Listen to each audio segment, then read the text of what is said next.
Ma'asyiral muslimin muslimat, Bapak Ibu saudara-saudara sekalian yang insya Allah dimuliakan dan dirahmati oleh Allah Subhanahu wa taala. Kurang lebih 1400 tahun yang lalu lahirlah seorang pemimpin yang dibesarkan tanpa pernah melihat wajah bapaknya, bersama dengan ibunya 2 tahun 4 hari saja. Dari kecil diasuh oleh paman dan kakeknya,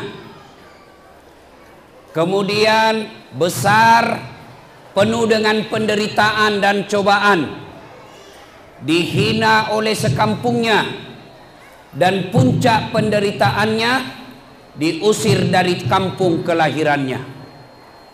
Tapi alhamdulillah, dalam tekanan dan penderitaan seperti itu berhasil menjadi pemimpin yang kepemimpinannya bukan hanya diakui oleh umatnya, tapi juga diakui oleh mereka yang tidak menjadi umatnya. Salah satu pengakuan mereka yang tidak menjadi umatnya adalah ketika ditulis sebuah buku yang berjudul 100 Tokoh Dunia. Yang menulis buku ini bukan orang Islam, tapi siapa yang ditempatkan menjadi ranking pertama di antara 100 tokoh dunia itu, dialah manusia yang kita peringati maulidnya malam ini. Dialah baginda Muhammad sallallahu alaihi wasallam, yang malam ini kita peringati maulidnya. Alhamdulillah, saya sudah keliling-keliling maulid semenjak saya menjadi ustadz. Dari Sabang sampai Merauke, luar negeri sampai dalam negeri, ceramah maulid temanya hampir sama. Dengan hikmah maulid kita mencontoh Nabi dalam kehidupan sehari-hari. Dengan hikmah maulid kita meneladani Nabi dalam kehidupan sehari-hari. Masalahnya kemudian adalah bagaimana kita mau mencontoh Nabi kalau sejarahnya Nabi kita tidak tahu. Bagaimana kita mau mencontoh Nabi caranya makan kalau kita tidak tahu cara Nabi makan? Bagaimana kita mau tahu cara Nabi tidur kalau kita tidak pernah mendengarkan sejarah Nabi? Contoh, ada ibu-ibu ditanya sama anaknya, "Mak, kenapa tahun lahirnya Nabi disebut tahun gajah?" Apa Nabi bilang mamanya? "Karena bukan tahun kambing goblok."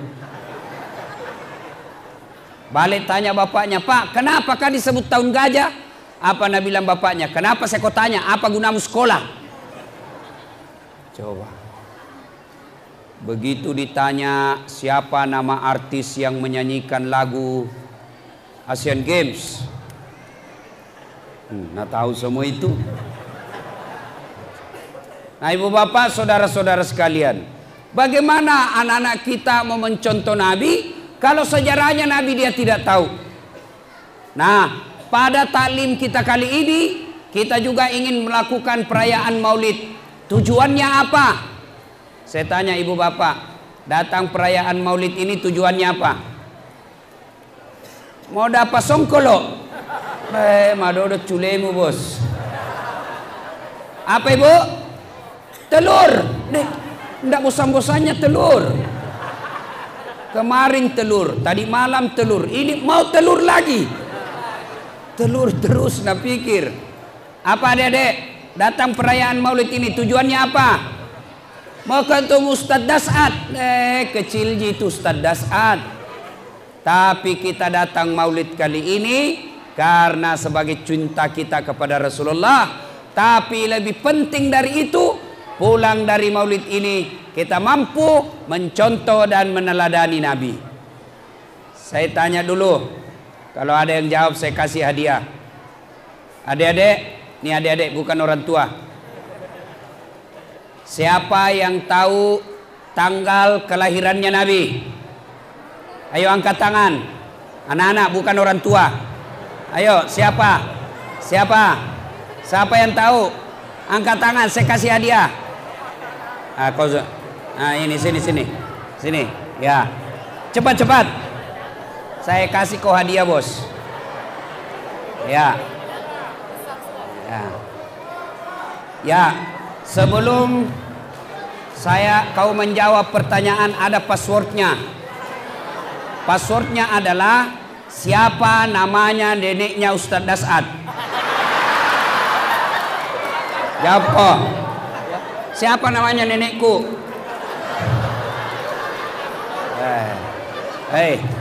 Lain kali kalau tanya kau begini sembarang kau jawab.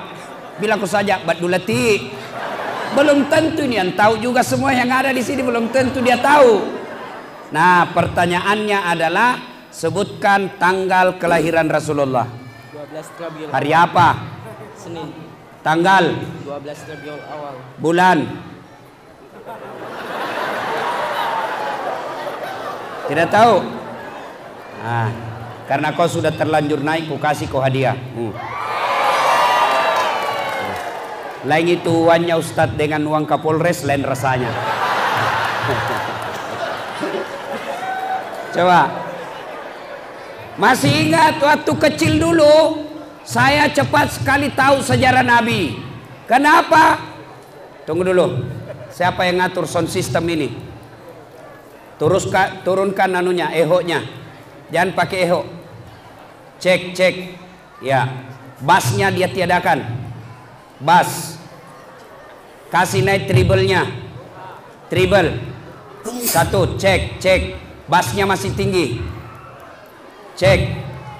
Jangan pakai bass. Turunkan bassnya. Eho-nya tidak usah pakai. Cek.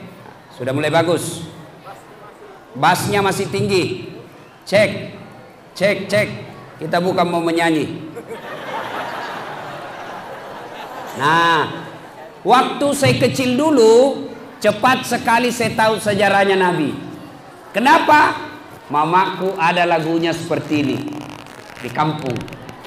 Lagunya begini. Pada zaman dahulu kala, pada zaman jahiliyah. Saya dengar itu, kan suka teriak. Kenapa zaman jahiliyah, Mak? Dah lanjut lagi. Lahirlah seorang rasul yang terakhir dan mulia. Siapa namanya, Mak? Nabi Muhammad namanya. Namanya ibunya siapa, Mak? Siti Aminah ibunya. Bapaknya siapa? Abdullah nama ayahnya. Di mana tinggal? Balikpapan atau Tanjung Selor? Madinah tempat tinggalnya. Terus kenapa Mima? Setelah dewasa diangkat menjadi rasul. Siapa yang angkat? Ketua panitia atau gubernur? Oleh Allah yang kuasa. Allah itu siapa, Mak? Pencipta alam semesta dulu.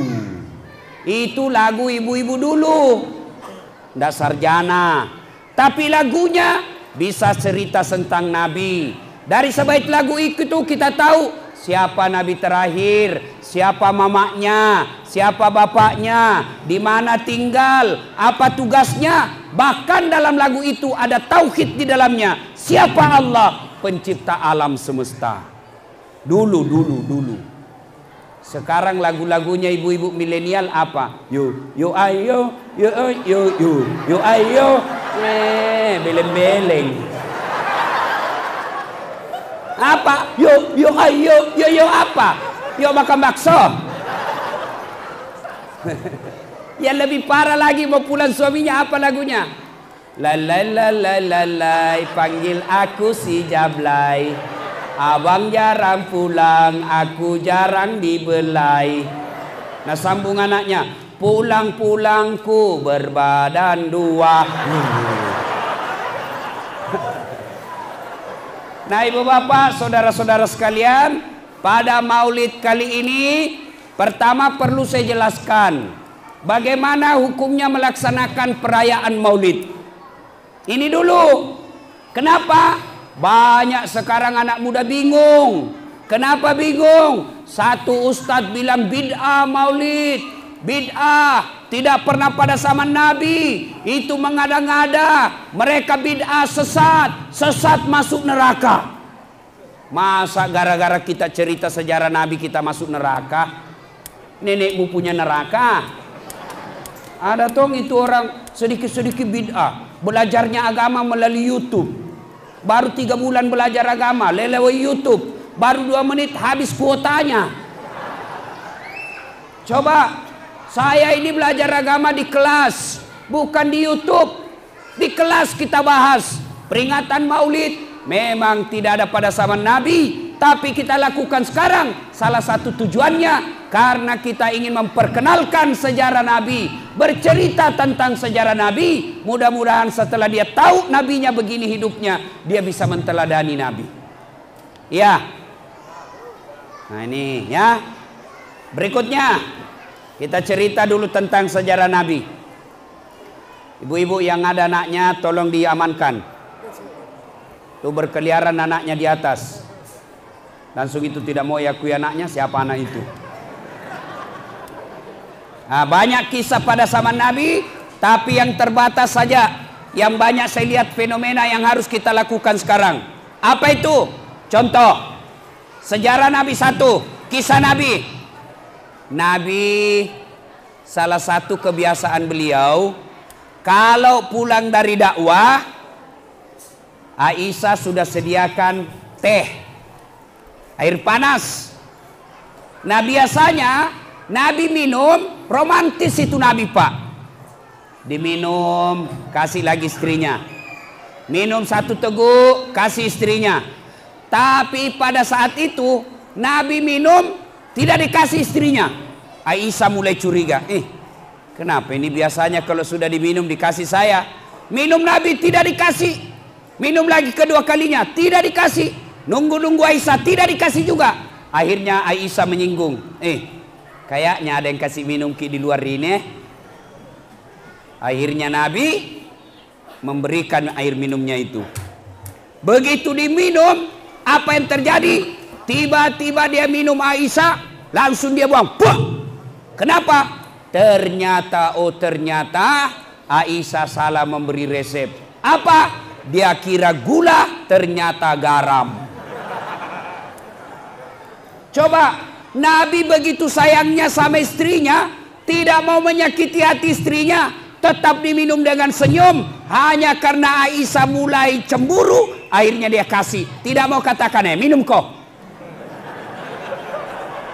Tidak, Nabi tersenyum dan berkata, tabik palik sayangku. Nabi itu Pak romantis. Mandi bersama istrinya. Coba, pernah mandi sama istri tak Pak? Pernah? Pali, yolo kecomok. Coba. Nabi mandi bersama istri. Nabi dari berapa istri Nabi Pak? Berapa? 11. Ini bapak-bapak kalau cerita istri Nabi senyum-senyum. Apa maksudnya? Mau tongki? Bagaimana mau nataku kau sama istrimu? Dari 11 istri Nabi, tidak satu pun beliau panggil namanya. Dengan Aisyah beliau panggil, Ya Humaira. Apa itu Ya Humaira? Yang kemerah-merahan pipinya, karena memang Siti Aisyah merah delima pipinya. Maka bapak kalau mau cinta Nabi, mulai besok panggil nama istri dengan panggilan kasih sayang. Misalnya istri tak mancung hidungnya, panggil mi, wahai istriku yang termancung hidungnya di lorong 3. Dia bilang tidak mancung hidungnya Ustaz, giginya dilihat. Dia bilang justru giginya mancung. Lehernya cari bagusnya, jangan terlalu jujur. Mantang-mantang istrinya PC, Nabi bilang, oh PC, penyak, oh penyak. Nabi bilang istrinya, agak bolong. Nabi Masya Allah tidak seperti itu. Aisyah beliau panggil Ya Humairah. Begitu romantisnya Nabi. Sayangnya Nabi, subhanallah, dia kasih minum istrinya. Begitu dia minum, barulah Aisyah sadar, ternyata saya salah resep. Ibu bapak saudara-saudara sekalian, kalau kita cinta sama Nabi, mari cintai istri kita. Jangan bicara kasar, jangan menyakitinya, jangan memanggil dengan panggilan hina. Kenapa? Karena itu adalah ciptaan Allah. Menghina istri sama dengan menghina yang menciptakan. Siapa yang menciptakan istri kita? Allah. Kenapa je Ustaz nah hitam jelek? Kenapa kau pilih? Pede bertambah je berat badan Ustaz. Kita juga ibu jantung ki kuat sekali makan. Cintailah istri kita. Rasulullah tidak pernah berbicara kasar kepada istrinya. Sekarang ini banyak yang curhat ibu-ibu. Istriku, suamiku Ustaz kasar ngomong. Suamiku tidak sholat Ustaz. Suamiku tidak pernah mengajari saya yang baik-baik. Maka suami seperti ini demi Allah susah masuk surga di akhirat kelak.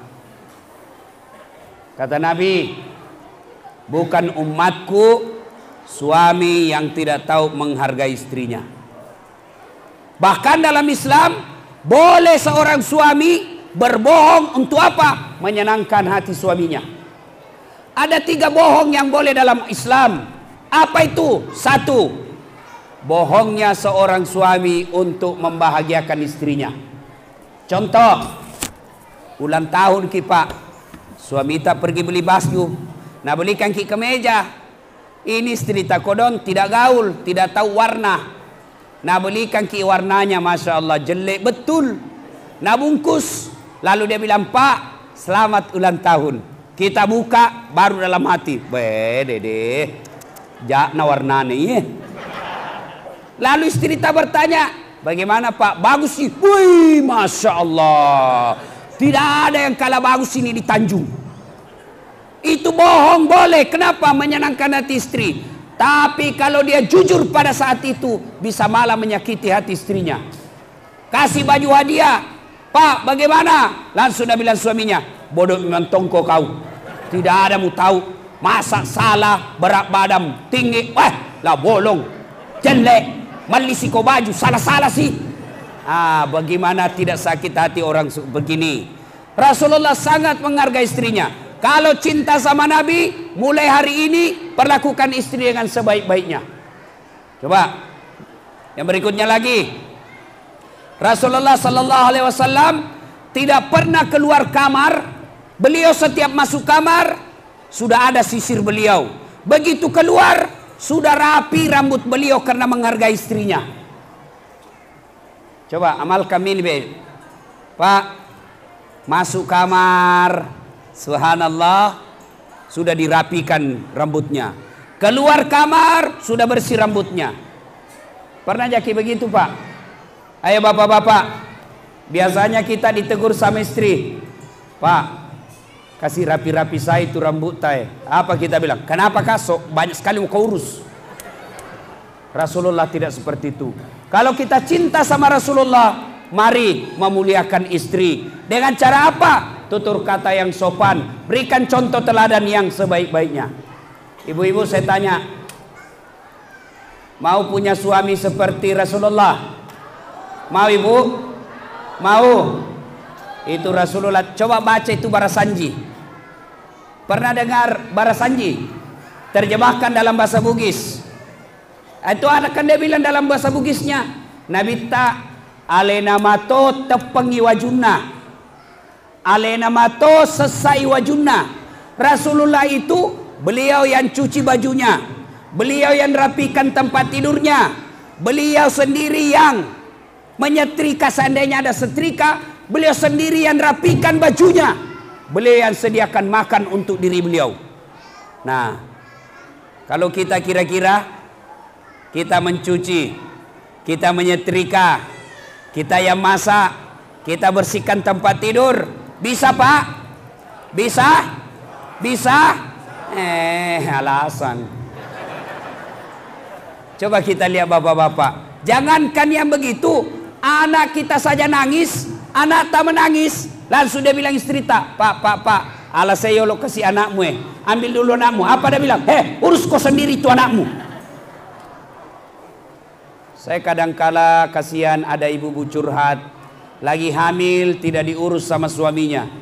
Bapak-bapak, kalau mau tingkatkan kesayaan kepada istri, lihatlah, ingat-ingat istri tak kalau hamil. Ibu-ibu masih ingat waktu hamil? Masih ingat waktu hamil? Coba rasakan itu. Bapak untung tidak pernah hamil. Untung tidak pernah hamil. Mau rasakan hamil? Mau rasakan penderitaan hamil, Pak? Gampang. Gimana caranya? Ambil kelapa. Ambil kelapa 1 biji, kasih masuk di baju tak. Kemana-mana bawa. Jangankan 9 bulan, 2 hari saja kita sudah setengah mati, Pak. 2 hari kita sudah setengah mati. Coba lihat ibu-ibu hamil. Tidak ada enaknya itu. Tidurnya saja setengah mati. Samping kanan poso, menyamping kiri sesak napas. Satu di gayanya, gaya pasrah. Ibu-ibu, waktu tak hamil pernah kita tidur tengkurap? Ada kira-kira ibu-ibu hamil mopang? Kayak perahu. Itu 9 bulan, Pak. Kita 1 hari saja tidak tahan. Coba lihat ibu-ibu kalau hamil, kemana-mana dibawa perutnya. Tidak ada ibu-ibu hamil mau ke pasar, nah bilang simpan dulu deh setengah mati dibawa. Tidak. Lalu lebih dari itu, melahirkan. Pernah lihat istri tak melahirkan? Pernah lihat istri melahirkan? Saya biasa bilang kalau ada laki-laki yang tidak tahu menghargai istrinya, yang kasar sama istrinya, suruh lihat istrinya melahirkan. Coba lihat itu istri kita kalau melahirkan. Ibu-ibu, ada melahirkan senyum? Ada yang melahirkan senyum? Ada? Ada kira-kira yang melahirkan keluar kona? Tidak. Coba dulu sound systemnya ini, memang cuma 1 kayak yang bunyi. Coba bantu saya ini, sound systemnya tidak keras. Suara saya mulai parau. Tolong, kayaknya cuma itu yang bunyi. Sudah panas, sound system setengah mati. Angkat sedikit suaranya. Cek. Ya.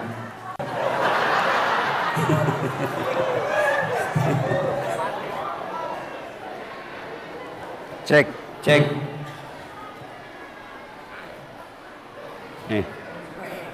Cek. Ya, alhamdulillah.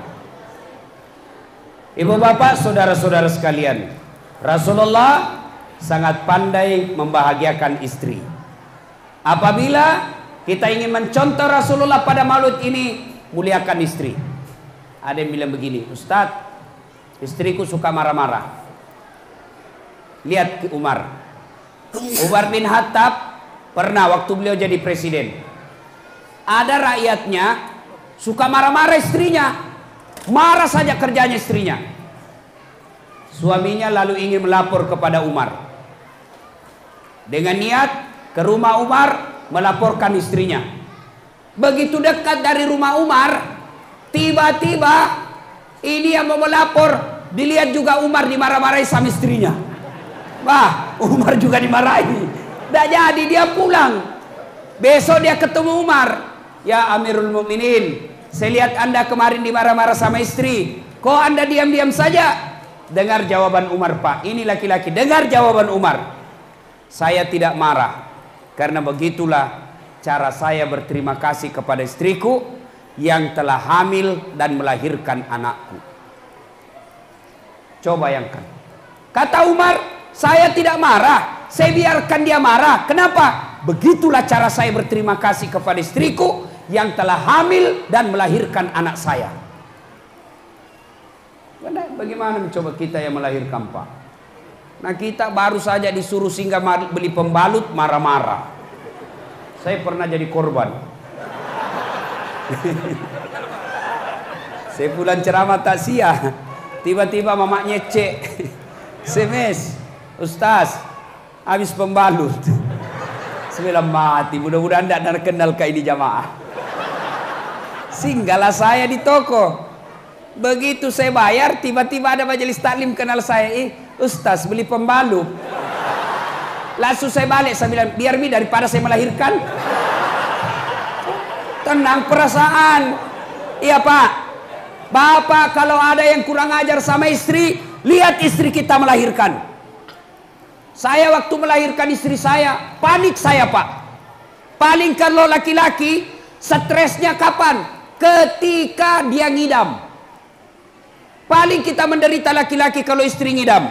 Sampai ada yang bapak-bapak bertanya sama saya, Ustadz, apa doanya ngidam? Supaya berhenti istri ngidam. Saya bilang, apa ngidamnya istri tak? Dia bilang, nanti dia bisa tidur Ustaz kalau lihat di atas lemari.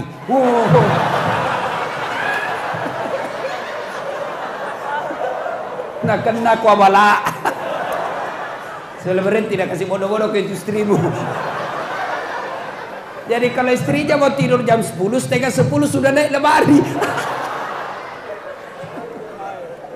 Coba, saya ingat waktu melahirkan istri saya. Setengah mati keluar Pak. Setengah mati betul. Akhirnya saya bilang sama dokter, bagaimana cara terakhirnya dok? Dia bilang harus dipakum. Apa artinya dipakum? Disedot. Apa resikonya? Bisa goyang otaknya. Wih, kalau otak goyang, belen-belen nanti anakku. Langsung saya bilang sama dokter, minggir ki dok, saya laksanakan. Nah bilang dokter, sadar ki Ustaz, bukan mau pengajian ini. Saya bilang kasih saya waktu. Saya sholat hajat dulu, lalu saya salawat sebanyak-banyaknya. Saya bantu istri saya keluar. Pak, muliakan istri. Orang Bugis bilang Pak, kalau ada laki-laki yang pukul istrinya, cepat tahu ampasnya manusia itu laki-laki. Kalau marah sama istri diam, masih marah istri, makan ke obat tidur. Paling enak itu. Supaya tidak sakit telinga, makan obat tidur, biar dia marah sampai bengkok bibirnya. Kalau istri marah, kita juga marah, bertengkar, anak jadi korban. Ya, bisa. Nah, sudah. Berikutnya, kita lihat juga Khadijah. Jangan sampai ibu-ibu mau punya suami seperti Rasulullah, tapi sifatnya tidak seperti Khadijah. Tahu sifatnya Khadijah? Satu, dengar baik-baik Bu. Woi Bu. Woi. Dede Pak Doko. Banyak ibu-ibu Columbus di sini. Tahu Jaki Columbus Pak? Kelompok ibu-ibu pembungkus.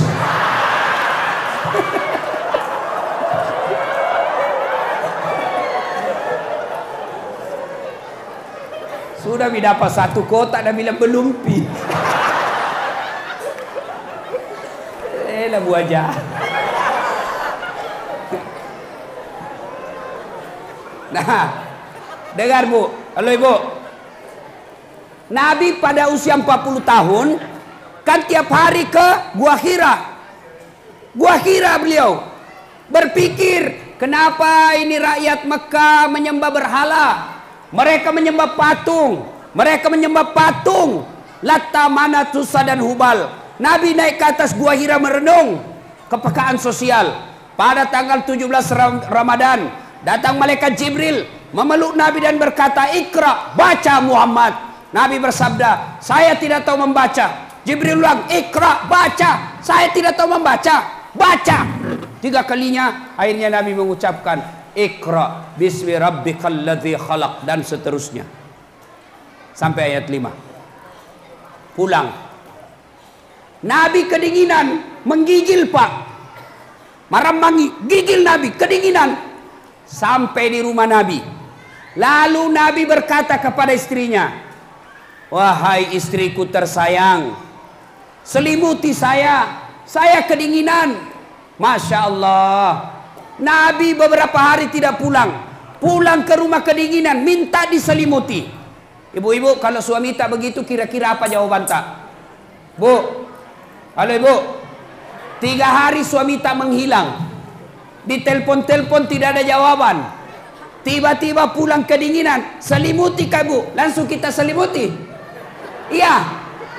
Tidak, langsung diinterogasi. Dari mana kau? Coba. Boleh kega kau. 3 hari kau hilang, tiba-tiba kau menggigil. Mana handphonemu? Cepat kau. Khadijah tidak. Mendengar beliau berkata, Khadijah, istriku sayang, saya kedinginan. Selimuti saya. Khadijah menjawab, sami'na wa ata'na. Saya dengar dan saya laksanakan. Artinya, Khadijah itu taat pada suami, apapun perintah suaminya dilaksanakan. Yang kedua, Khadijah itu tidak pernah buruk sangka sama suaminya. Sekarang ibu-ibu tidak pernah kasih yang sangka buruk terus sama suaminya. Ditelepon suaminya tidak dijawab, angka sinak darah. Ketemu lagi cewek na waktu SMA. Bu, berhentilah sangka buruk. Tidak ada baiknya itu sangka buruk.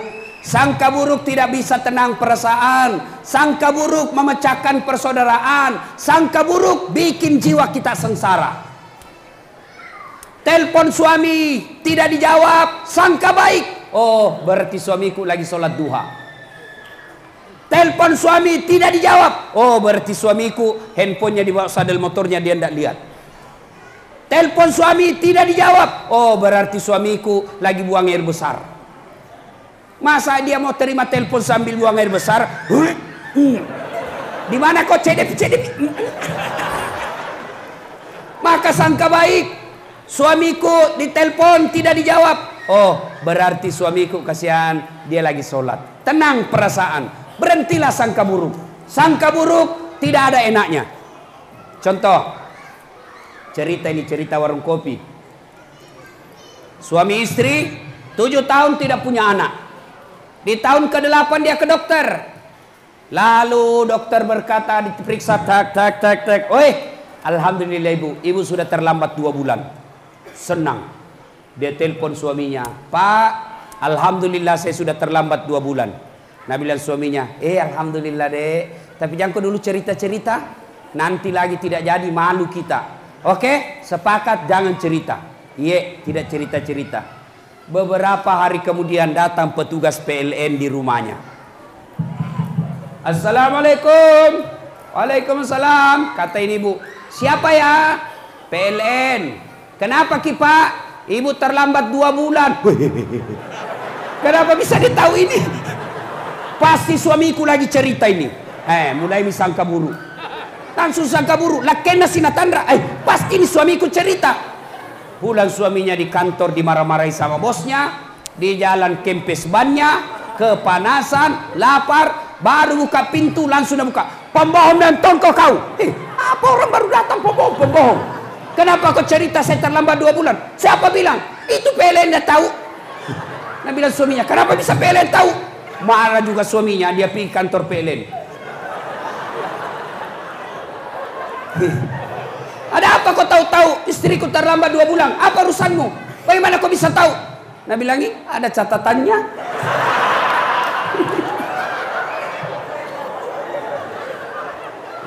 Apa urusanmu kau catat-catat istriku terlambat 2 bulan? Hapus itu. Nah, bilang boleh dihapus, tapi bapak bayar dulu. Kalau saya tidak mau bayar, ya terpaksa punyanya bapak diputus. Kalau punyaku kau putus, istriku pakai apa di rumah? Nah, sudah bilang ya, terpaksa istri bapak pakai lilin.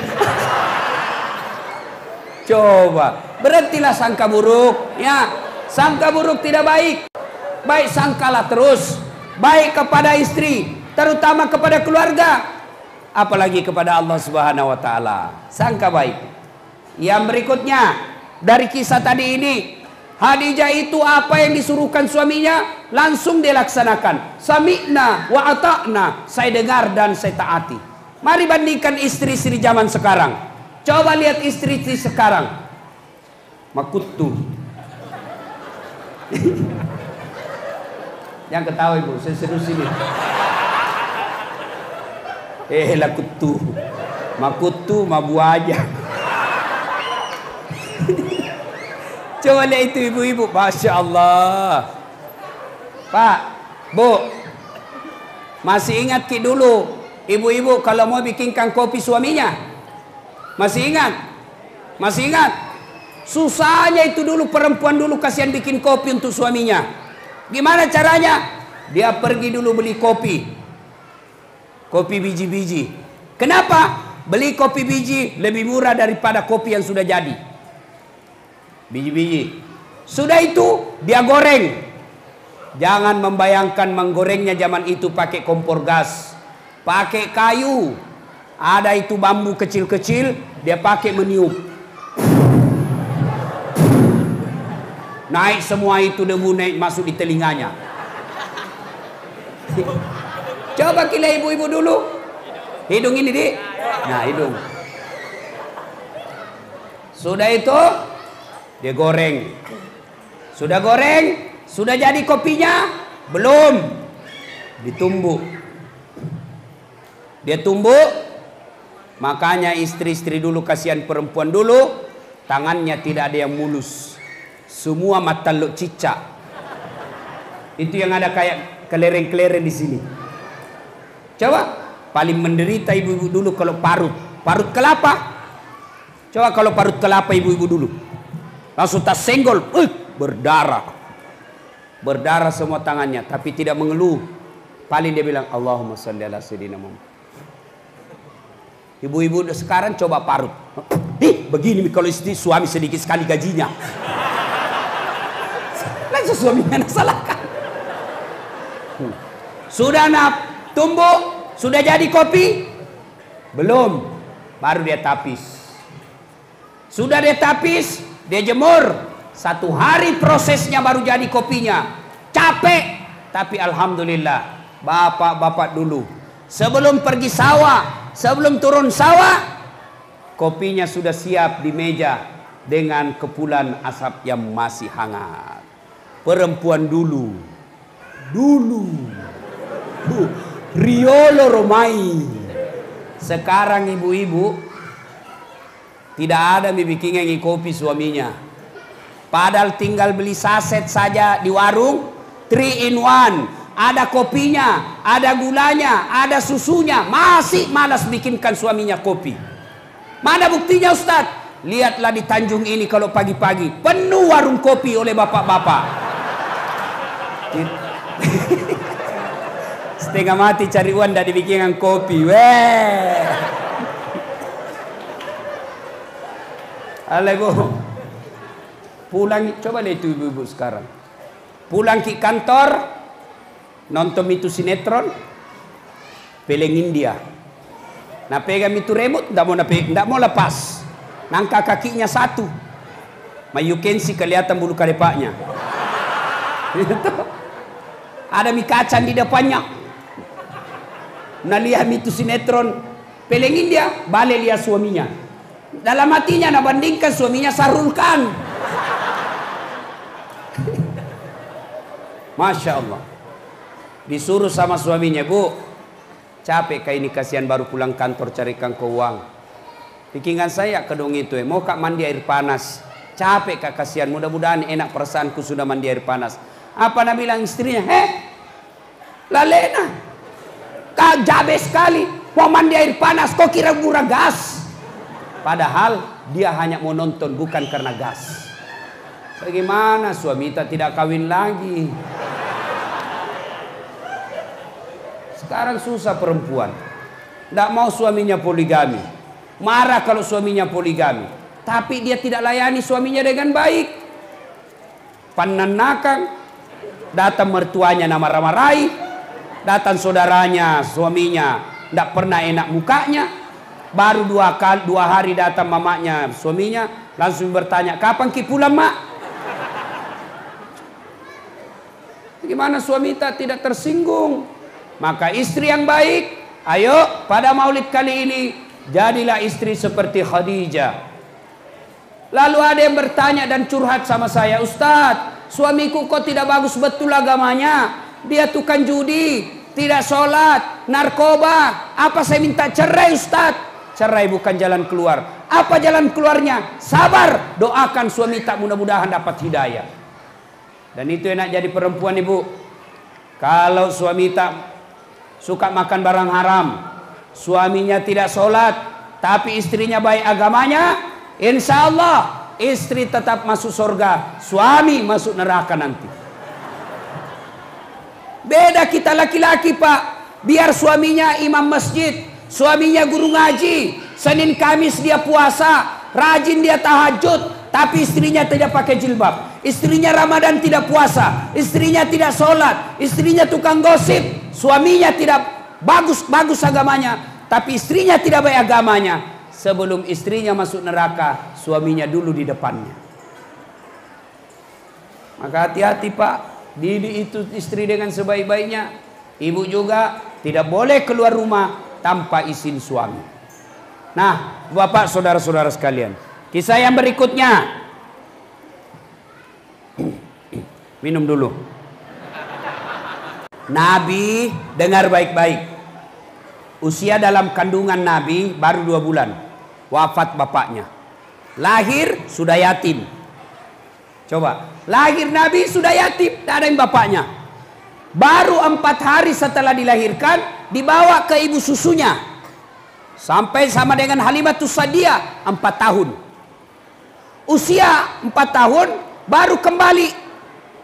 Berarti Nabi bersama ibunya baru 4 hari, 6 tahun meninggal ibunya. Masya Allah, 6 tahun meninggal ibu. Berarti Nabi merasakan kasih sayang seorang ibu hanya 2 tahun 4 hari. Diambil sama kakeknya, 2 tahun sama kakeknya, meninggal lagi kasihan kakeknya. Diambil sama pamannya Abu Talib, menderita lagi bersama paman beliau, ikut dagang ke Syam. Ketika usia beliau diangkat menjadi nabi dan rasul, hinaan dan makian semakin menjadi-jadi. Dihina, dipasangi kawat-kawat berduri, dipasangi di depan rumahnya perangkap, dipasangi dilempari rumahnya tai kambing, dilempari rumah beliau tai unta. Siapa yang lakukan itu? Pamannya sendiri, Amurena.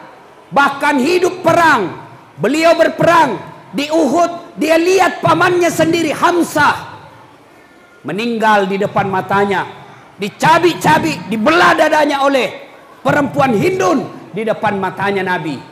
Nabi pergi ke Taif minta pertolongan, mudah-mudahan di Taif dapat bantuan. Tapi apa yang terjadi? Nabi justru dilempari di Taif sampai robek bibir beliau. Nabi Pak penuh dengan masalah hidupnya. Maka kalau kita mencintai Nabi, jangan kecewa, jangan putus asa, jangan stres ketika ada masalah. Ada enggak di sini yang tidak ada masalahnya? Ada di sini tidak ada masalahnya? Ada kira-kira di sini? Saya lihat ini bapak-bapak semua ini muka-muka penuh masalah. Coba maki, semua orang ada masalah. Nabi ada masalahnya, ustadz ada masalahnya, orang kaya ada masalahnya, orang miskin lebih banyak lagi masalahnya. Nah, ketika ada masalah, bagaimana Nabi menghadapi masalah itu? Ketika beliau punya masalah, solusi yang dilakukan Nabi adalah ista'inu bis-sabri was-salah. Beliau sabar dan memperbaiki salat beliau. Kita sekarang ada masalah.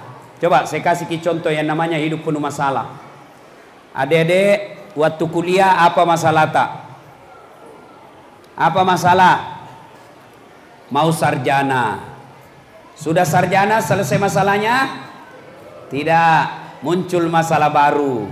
Mau jadi pegawai, dapat kerja. Sudah jadi pegawai selesai masalahnya? Belum, mau jadi kepala bagian. Sudah jadi kepala bagian selesai masalahnya? Belum, mau jadi kepala dinas. Sudah jadi kepala dinas selesai masalahnya? Belum, mau lagi jadi sekda. Sudah jadi sekda, muncul masalah baru, mau jadi bupati. Sudah jadi bupati selesai masalah? Belum, mau 2 periode. Sudah 2 periode selesai masalah? Tidak, mau jadi gubernur. Begitu hidup penuh dengan masalah. Bapak-bapak, istri cantik. Kalau istri cantik masalah atau bukan? Masalah atau bukan? Masalah, nagoda orang istri tak. Apalagi kalau suaminya jelek. Lebih masalah lagi. Berarti bagus kalau jelek istri, Ustaz. Jelek istri, nah hina orang. Kita lagi malu jalan sama dia. Yolono, yolono, yolono. Kenapa kau jelek? Istri cantik masalah, istri jelek masalah. Berarti bagus kalau tidak ada istri. Lebih masalah lagi. Berarti bagus kalau banyak istri, Ustaz. Banyak istri lebih masalah lagi. Nah telepon kita mantap. Woi, ada istri pertamamu ini sama istri kedua di pasar baku tarik rambu. Coba. Ada masalah, istri ada masalah, tidak ada istri masalah, banyak istri masalah, jelek istri masalah, cantik istri masalah.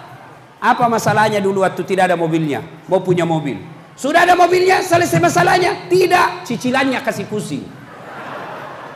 Tidak ada orang tidak ada masalah, Pak.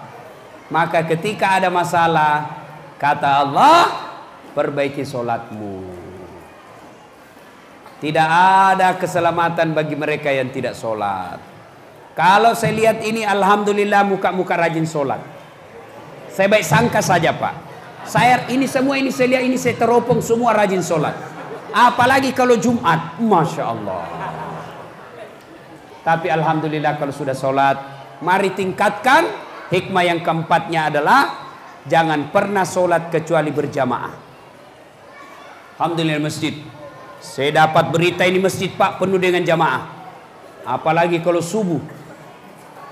Sampai di luar. Tidak ada di dalam. Nah, kalau kita cinta sama Nabi, mulai besok sholat berjamaah. Saya tidak bisa 5 waktu, Ustaz.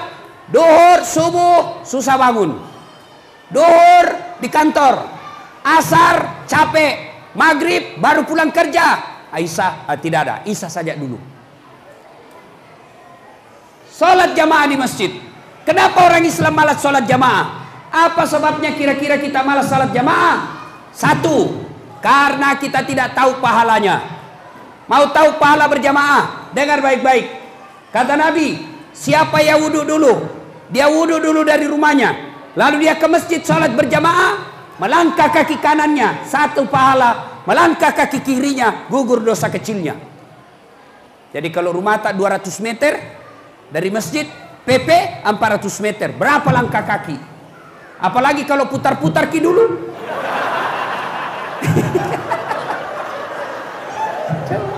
Banyaknya pahala kita dapat. Apalagi kata Nabi pahala berjamaah. Seluruh materi yang kita lewati, aspal, pagar, tembok, dinding, tumbuhan, binatang, semua jadi saksi nanti di akhirat. Dia akan berkata kepada Allah, ya Allah, jangan kau masukkan dia neraka, masukkan dia surga. Saya saksinya dia datang berjamaah di masjid. Itulah sebabnya diajarkan ulama, kalau kita masuk masjid, 2 rakaat salat sunnah, pindah. 2 rakaat, pindah lagi. Supaya apa? Tambah banyak saksi di akhirat kelak. Jangan juga salah paham. Mentang-mentang sudah dengar begini, mau pergi masjid, dia keliling dulu ke pasar. Lapangan bola. Baru ke masjid. Selesai misalat orang dongo.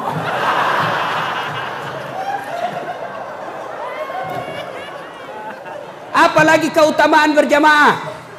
Kalau jadi misalnya kita ke masjid, ada gerimis, maka gerimis itu basah bajunya, atau bajunya kena debu, penuh debu bajunya, maka debu dan hujan itu yang basahi baju kita, melindungi kita agar tidak disentuh api neraka.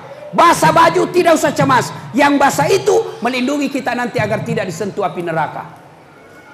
Jangan juga salah paham. Sudah dengar ceramah ini? Besok mau pergi masjid, nah tunggu hujan keras. Begitu hujan keras dia buang payungnya, baru dia jalan. Itu namanya beleng-beleng. Apalagi keutamaan sholat berjamaah. Ini yang paling populer. Apa itu? Lipat 27 kali. Artinya apa? 1 kali kita sholat berjamaah di masjid, 27 kali sholat di rumah sendiri, baru sama pahalanya. Apalagi keutamaan berjamaah di masjid. Kalau kita sholat di masjid, insya Allah lebih khusyuk. Coba bayangkan Pak, kalau Bapak keluar dari masjid, Selesai sholat, keluar dari masjid, seolah-olah perasaan tak baik. Itu sholat kayaknya langsung diterima Allah. Tapi kalau di rumah, banyak gangguan. Allahu Akbar, tiba-tiba kucing lewat. Naik di meja makan, tidak ada tutupnya. Baik ndak husuk lagi Pak. Lawe balik. Terpaksa pada baca Pak. Kulau subra bin nas. Malikin nas. Kalau di masjid lebih husuk, di rumah banyak gangguan. Allahu Akbar, 3 mini, 4 mini. Sudah mini tahayat belum? Coba. Maka kalau di masjid insya Allah lebih husuk. Apalagi keutamaan sholat berjamaah di masjid. Di masjid ada silaturahmi. Ada saudara kita, tetangga kita bertengkar gara-gara pagar.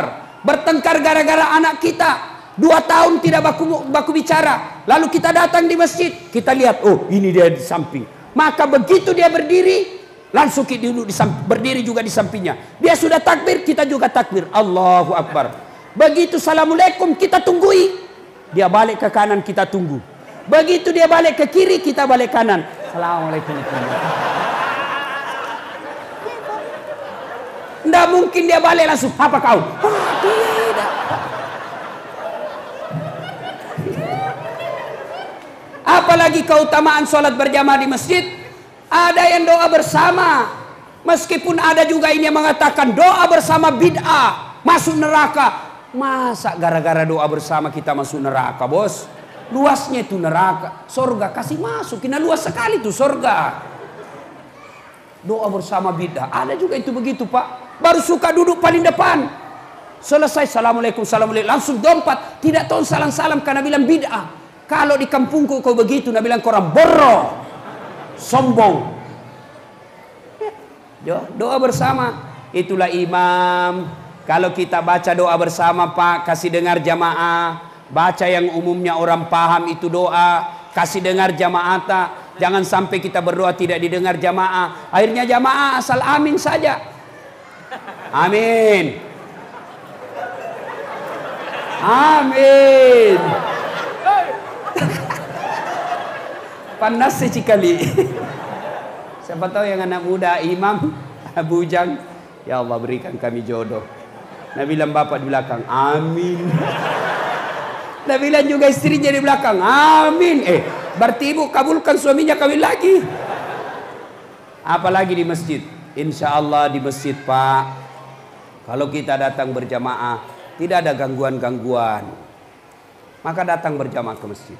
Yang berikutnya, kenapa orang malas ke masjid? Setelah tidak tahu pahalanya, yang kedua dia tidak lihat pahalanya.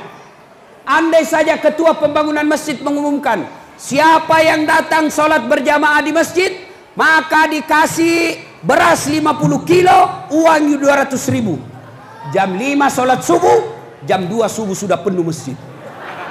Kenapa? Karena dia lihat pahalanya. Tapi karena tidak dilihat pahalanya, maka sepi masjid. Padahal Nabi menjelaskan, andai kau lihat pahalanya itu sholat subuh, maka kau akan merangkak ke masjid untuk bersolat berjamaah. Datang berjamaah ke masjid. Apalagi yang membuat orang malas ke masjid? Yang ketiga, manajemen masjid tidak bagus. Banyak masjid sekarang bangga mengumumkan saldo kas 70 juta. Jangan simpan uangnya orang, belanjakan supaya jalan uangnya orang. Dia simpan saja bertahun-tahun, saldo kas 100 juta. Jangan, kalau masjid sudah jadi dan tidak ada pembangunan, kasih masjid tetangga, desa tetangga, umumkan saja. Bapak-bapak hari Jumat diumumkan, Bapak Ibu saudara-saudara sekalian, ini ada saldo kas supaya jalan amalnya menyumbang, kita sumbang ke masjid tetangga. Setuju? Setuju. Ini tidak disimpan saldo kas. Begitu kita mau buang air kecil, tidak ada air. Saldo kas 70 juta, airnya tidak ada.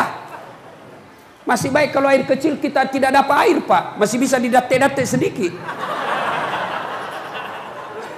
Tapi kalau air besar, saya pernah pergi ceramah, karena buru-buru mau sekali buangan, saya tidak tes itu keran, langsung saja saya selesai saya buka, mati.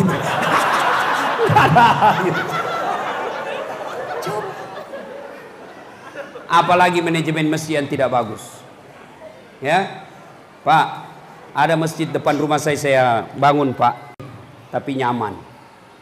Imamnya mahasiswa penghafal Quran yang baik bacaannya. Tukang azan, kita bikin lomba azan Ramadan, pemenangnya kita gaji tiap bulan untuk azan 5 kali sehari semalam. Penceramanya kita kasih memang judul buku yang harus dia baca dan dikasih judul sebelum ceramah. Lebih hebat lagi, 1 minggu sebelum ceramah sudah dikasih honornya supaya dia tidak lari. Bagus. Apalagi karpetnya tiap Ramadan kita ganti. Sound sistemnya bagus. Sehingga apa?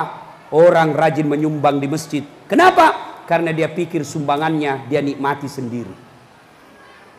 Ini tidak bagaimana orang mau ke masjid Pak. Yang azan subuh 75 tahun. Sudah pensiun. Poso.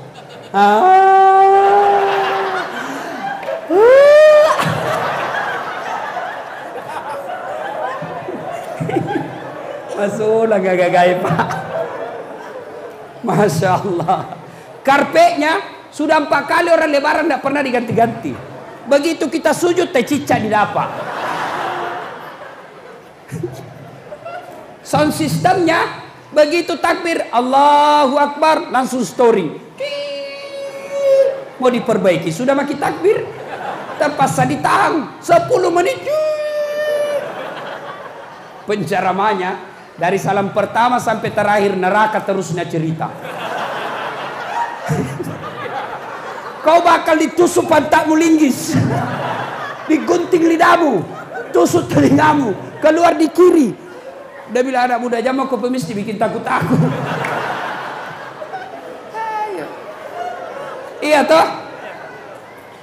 Masya Allah. Dapat lagi imam ya ada balik-balik sunnah Nabi.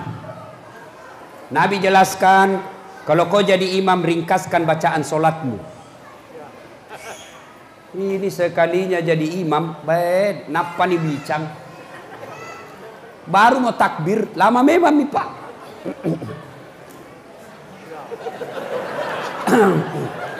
Agak tu na yakak manibawa bos.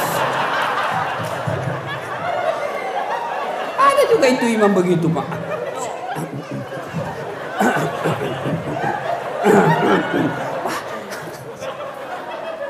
Nabi jelaskan kalau kau baca imam, ringkaskan bacaanmu. Nabi kalau jadi imam baca surah-surah pendek. Kalau beliau sholat sunnah sendiri, rakaat pertama Al-Baqarah sampai hatam. Sampai bengkak betis beliau kalau sholat sunnah. Bengkak betisnya kalau sholat sunnah. Sekalinya kita bengkak kaki kita bukan sholat. Apa? Asam urat. Nabi bacakan kata ringkaskan. Itulah sebabnya. Tolong ini kalau ada imam di sini. Sebelum angkat takbir itu sunnah. Balik ke belakang.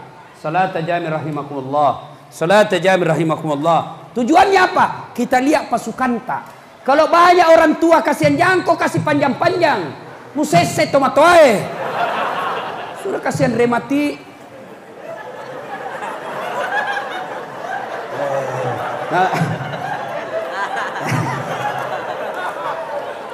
Ada juga barangkali ibu-ibu yang tidak bisa lama-lama berdiri karena gendut. Ada juga adik-adik yang pernah janjian mau terima gaji tidak bisa lama-lama. Ada juga barangkali anak muda yang mau sekali kentut. Maka kata Nabi ringkaskan, poncoki bacamu. Ini tidak, begitu jadi imam surah apa nak baca? Al-Maidah ayat 7 sampai 52. Yang kedua kata Nabi kalau kau jadi imam, baca yang umumnya orang hafal. Surah-surah juz amma. Ini dia jadi imam, dah baca yang panjang-panjang. Pulang anak muda dari masjid, enak sholat di masjid Ustaz. Apa enak? Ampun mak. Kenapa? Itu imam tadi sholat subuh surah Yasin bagi 2.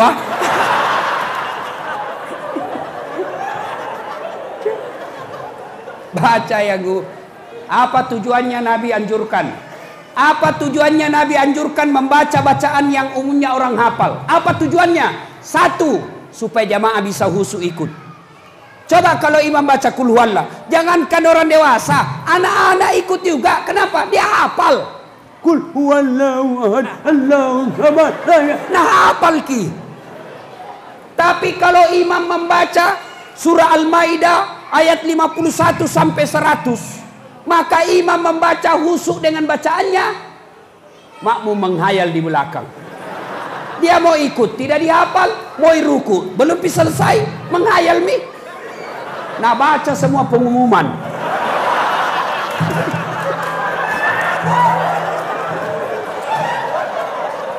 Sudah, nah baca semua, matikan handphone. Keadaan keuangan masjid, saldo kas, pengeluaran, nah baca semua. Sudah nak baca itu belum piruku imam, bajunya lagi orang nak baca. Bajunya lagi orang di belakang depannya nak baca. Persatuan Guru Republik Indonesia. Capu nak baca pak. Tujuan yang kedua, kenapa dianjurkan membaca yang umumnya orang hafal? Selain bisa husu jamaah, yang kedua, kalau imam salah ada yang bisa bantu luruskan. Coba kalau imam membaca surah pendek, salah ada yang bisa bantu. Imam membaca Al-Kafirun, salah ada yang bisa luruskan. Imam membaca surah Taha, salah ada yang bisa bantu. Tapi begitu imam membaca surah Al-Anfal ayat 20 sampai 70, salah, waya lemu.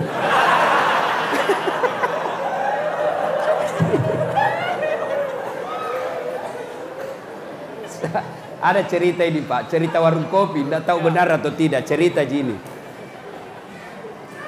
Tuh, anak-anak dikirim sekolah hafal Quran, pulanglah dia Ramadan. Dia bilang orang di kampung, nak melok ke mangkalingi bacaanmu, maga-maga hafalanmu, nak mau didengar bacaanmu, apa-apa hafalanmu. Jadilah imam, baca surah yang hanya dia yang hafal. Begitu lagi dia baca itu surah, tiba-tiba ada cicak jatuh, hampir nak kena telinganya, jatuh kaget. Begitu kaget, stres. Orang kalau stres pak hilang hafalan, langsung dia tidak tahu apa sambungannya bacanya. Dia ingat-ingat, tidak ada ingat juga. Dia upayakan ingat sambungannya, dia tidak ingat juga. Suasana hening, tenang semua dalam masjid. Tiba-tiba ini imam dia bilang, tolong bantu di belakang. Nah bilang di belakang, saya juga tidak tahu. Tiba-tiba dari belakang ada yang teriak. Nah bilang, kalau begitu ya sudah mi, Allahu Akbar. Kacau sholat. Ini waktu ku SMP di kampung. Ini kisah nyata. Waktu SD di kampung, SMP. Sujud imam pak di kampungku, sujud imam lama sekali. Mau 5 menit belum naik. Ada temanku nakal langsung angkat kepalanya. Langsung dia, lenyap imam. Dia bilang, hilang imam. Kacau satu masjid, bubar sholat. Selesai itu pak, kacau, saya pergi tanya, Pak Imam, maka tak salah diri jamaah. Kenapa kita tinggalkan jamaah? Apa nak bilang? Metu kak nak. Dia bilang, kentu saya dah. Saya bilang lain kali kasih bangkit dulu kepalanya orang supaya nak lihat ki pergi. Dia bilang saya sengaja nak karena saya malu dilihat. Kacau sholat. Ini waktuku lagi KKN. Belum jadi ustadz saya waktu itu. Ada teman saya pakai gamis, pakai songkok. Saya bilang pasti ini bagus bacanya. Sudah dia jadi imam. Imam Al-Fatihah lancar. Begitu dia baca surah pendek Al-Kafirun ambil. Dalam hatiku macam apa ia nak baca Al-Kafirun. Wala antum abiduna ma'abud wala ana abidum ma'abattum wala antum abiduna ma'abud wala ana abidum wala ana abidum ma'abattum wala antum. Ini temanku langsung berteriak, "Hei, kenapa itu tak putar-putar tidak mau sampai?" Dia bilang gini, Imam, ini juga kupikir. Kacau sholat. Siapa yang salah? Siapa salah? Siapa salah? Imam. Maka hati-hati milih imam. Makmum siapa saja boleh makmum. Anak orang gila boleh makmum. Orang kaya boleh makmum, doktor boleh makmum, pengangguran boleh makmum, orang tidak ada sekolahnya boleh makmum, tidak rusak jamaah. Tapi imam hati-hati. Kalau imam salah kita pilih, hancur jamaah kita.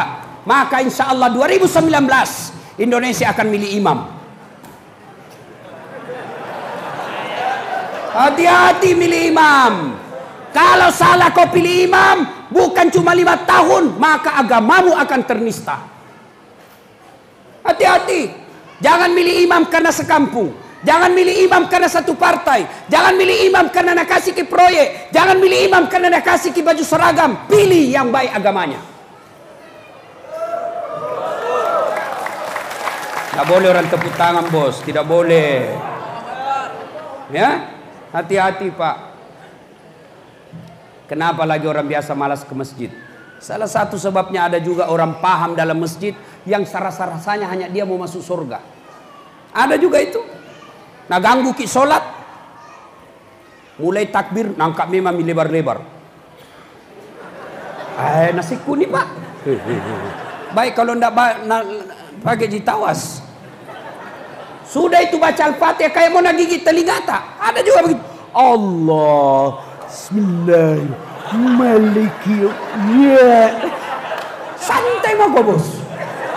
Kayak mau gigit telinga tak?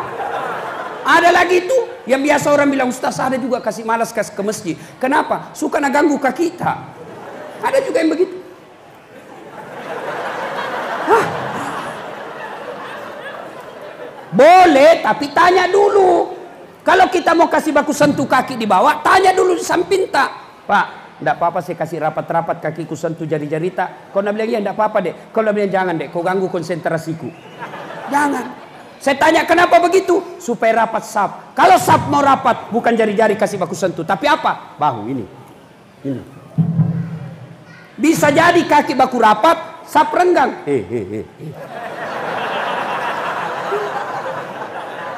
Jangan ketawa, serius ini bos. Ya. Nah, ada yang tanya, Ustadz, itu kan laki-laki berjamaah. Bagaimana kami perempuan? Kami mau ke masjid, tapi ada Ustadz bilang haram perempuan ke masjid. Tidak. Kalau ada Ustadz bilang haram ke masjid, kasih ketemu saya. Tidak ada dalil yang melarang perempuan.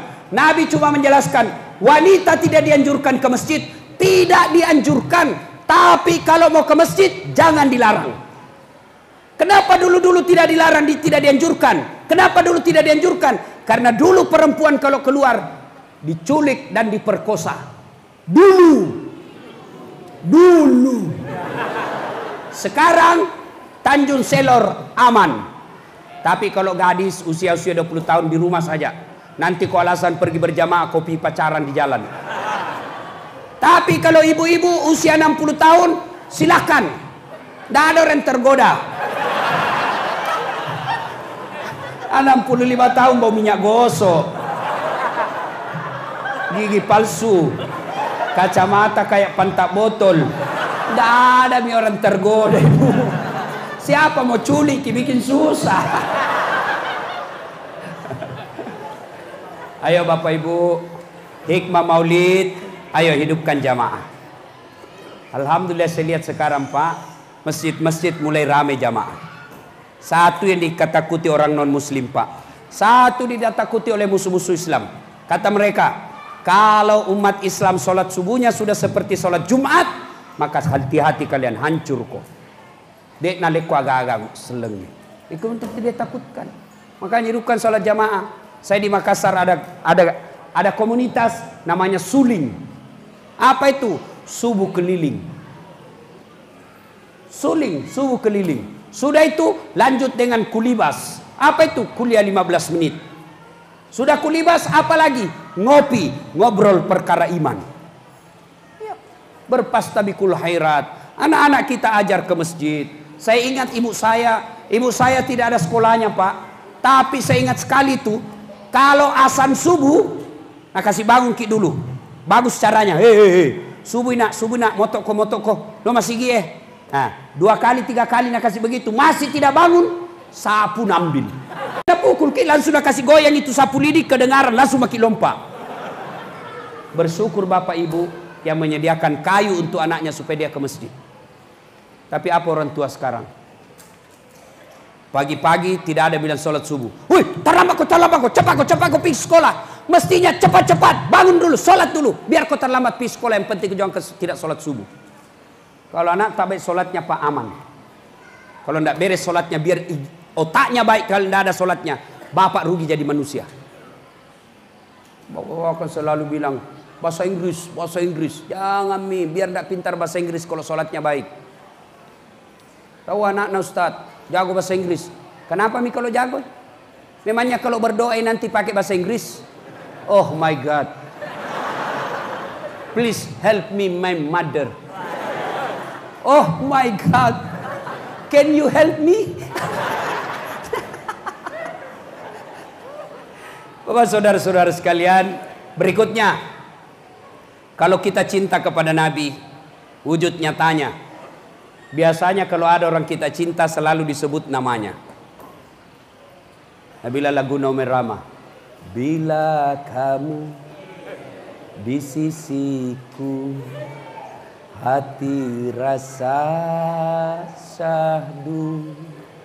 Satu hari tak bertemu. Lagu Nomer Rama. Ada dakwah di dalamnya. Nah, kalau kita cinta sama Nabi, maka kita selalu sebut-sebut namanya.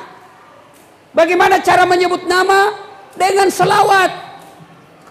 Ya Nabi salam alaika, ya Rasul salam alaika, ya Habib salam alaika, salawatullah alaika. Anak muda lagi jogging, salawat kok bos. Salatullah salamullah ala toha rasulillah, salatullah salamullah ala yasin habibillah, tawassalna bismillah wa bil hadi rasulillah wa kulli mujahidilillah bi ahlil badri ya Allah. Masya Allah. Banyak-banyak salawat Pak. Jangan anggap enteng itu kekuatan salawat. Saya dapat itu tradisi dari orang tua kita dulu di kampung. Kalau kita makan ketulangan, tidak ada bawa ke ahli THT. Mana? Mama tak langsung ambil nasi. Nah cari yang lembek, nah kemoy, baru na surki, talang kena salawat kok. Allahumma sholli. Selesai hilang. Ibu-ibu dulu kalau masak pakai api, tiba-tiba kena tangannya, tidak dibawa ke ahli kulit. Mana? Dia ambil air liurnya paling dalam, lalu dia salawat. Allahumma sholli ala sayyidina Muhammad. Selesai. Gadis-gadis dulu kalau ada jerawatnya tidak beli obat, apa? Salawat. Sekarang cewek korban iklan. Nah lihat Claudia Cinta Bella, oh ini bagus bedaknya. Orang cantik memang itu dong. Biar tidak pakai bedak cantik ji. Mana pernah kau lihat bintang iklan jelek? Omas bintang bedak tidak laku. Kalau Omas paling bintangnya apa iklannya? Sabun colek. Biasakan selawat. Adik-adik mau belajar? Mulai belajar dengan selawat kepada Nabi. Sebut sebanyak-banyaknya. Allahumma sholli ala sayyidina. Allahumma sholli ala sayyidina. Allahumma sholli ala sayyidina. Orang tua dulu Pak. Orang tua dulu buka toko barasanji. Beli rumah baru belum masuk barasanji. Beli mobil sebelum dipakai barasanji. Pergi tanah suci keluarganya barasanji. Kenapa? Ternyata dalam barasanji disebut nama-nama Nabi ratusan kali. Sehingga waktu kecil saya kan ada barasanji. Sallallahu ala Muhammad sallallahu alaihi wasallam. Sallallahu ala Muhammad sallallahu alaihi wasallam. Anta syamsun, anta badrun, anta nurun fauqa nurin, anta misbahu sunubi. Ya Nabi salam alaika. Ada temanku nak pelesetkan ni pak. Awak nak bilang, ya ko tello alamowi, ya ko manu alai mai.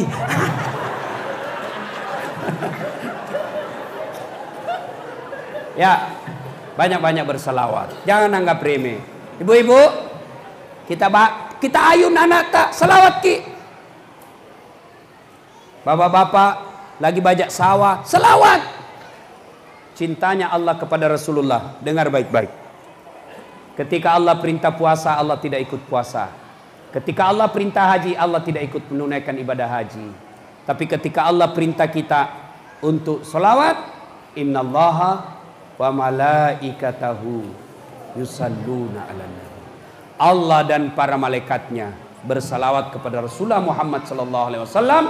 Maka wahai orang-orang yang beriman, bersalawatlah kalian kepada Rasulullah dengan sebaik-baik salawat. Dengan sebaik-baik salawat.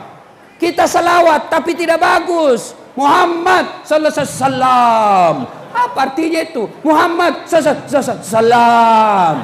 Pada ceng capuk. Allahumma salli ala Sayyidina Muhammad wa ala ali Sayyidina Muhammad. Ada yang pakai Sayyidina, ada yang tidak pakai Sayyidina, semua jolon. Mau pakai Sayyidina silakan, tidak mau pakai Sayyidina silakan.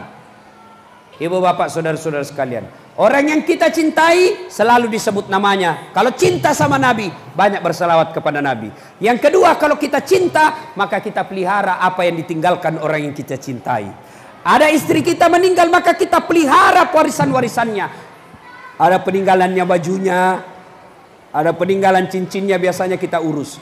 Maka Nabi apa yang ditinggalkan? Nabi tidak meninggalkan harta kekayaan. Nabi tidak meninggalkan gedung. Apa yang ditinggalkan Nabi? Al ulama'u warisatul anbiya. Ulama adalah pewaris para nabi. Maka kalau cinta sama ulama, cinta sama Nabi, muliakan ulama. Bagaimana cara muliakan ulama? Selain kita amalkan ilmu-ilmunya, juga kita muliakan orangnya.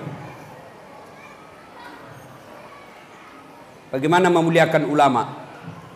Kalau kita undang, muliakan. Ini kalau kita undang artis, kita hormati. Kasih eksekutif kelas pesawatnya. Dari bandara dijemput, ada tentara, ada polisi. Dikawal sampai di lapangan. Apa dia bawakan ki? Alamat palsu. Kelihatan dadanya, kelihatan pahanya. Nagocan nih pak. Deto napa keteniki pak, napa ke Cina-Cina mi.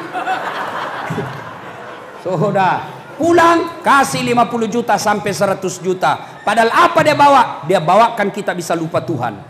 Sekalinya Pak Imam kita butuhkan Hapsian Barasanji, kita jemput pak. Tidak, kita kirimi ojek. Ojek kita kirim. Datanglah Pak Imam, tidak ada standar kakinya satu di belakang. Tak gantung-gantung kaki na kusung. Bosi, hujan satu mantel na duai. Sampai bidek sedikit lagi Ustaz, sedikit lagi, sedikit lagi, sedikit lagi. Basah semua baju. Sampai di rumah 1 jam Barasanji busa-busa kalepa. Sallallahu ala Muhammad sallallahu. Berapa? Begitu mau pulang berapa kita kasih? 30.000. Abonyo-bonyo. Nabi bilang suaminya, kenapa 30 jika kau kasih? Apa Nabi bilang suaminya? Ya sudah mi, tambah mi di situ jalan kote 4. Gimana nak mau belajar agama? Jangan ketawa. Begitu kita semua toh. Muliakan ulama. Dan yang ketiga, kalau kita cinta sama Nabi, amalkan sunnah-sunnahnya. Ini bapak-bapak sunnah yang paling disenang Nabi, poligami. Ditanya dua istrinya, kenapa kawin lagi pak? Sunnah Rasul 4. Wih tahu, cocok. Sekalinya sholat duhur 2 rakaat 2 menit saja. Allahu Akbar. Kenapa cepat sekali pak? Nabi kalau sholat sampai bengkak betisnya. Apa dia bilang? Itu kan Nabi, kita bukan Nabi. Istrinya Nabi kita mau contoh, sholatnya kita tidak contoh. Ayo, cinta Nabi, hidupkan sunnah. Mulai dari sunnah apa? Yang sederhana-sederhana. Makan pakai tangan kanan, minum bukan pakai tangan kiri, tapi tetap pakai tangan kanan. Makan jangan sambil berdiri, karena makan sambil berdiri adalah makan bersama dengan setan. Kencing jangan sambil berdiri. Ini anak muda ini yang selalu kencing berdiri. Cari saja pohon. Masih ada 1-2 tetes, nada tes saja. Apa muda teh cilaka? Yang ketawa ibu, ini urusan laki-laki. Sunnah. Nah, alhamdulillah saya ingat. Saya akhir ini kampanye anti foto prawedding. Apa itu? Foto orang yang mau menikah sudah baku peluk-peluk padahal belum ijab kabul. Dilarangkah foto prawedding? Tidak. Pra artinya belum. Wedding pengantin, belum pengantin. Tidak boleh sebelum ijab kabul. Foto boleh. Caranya jangan kasih baku peluk. Ini pengantin bapaknya haji, ikut mengundang ulama, gedungnya Islamic Center, tapi pengantinnya belum ijab kabul.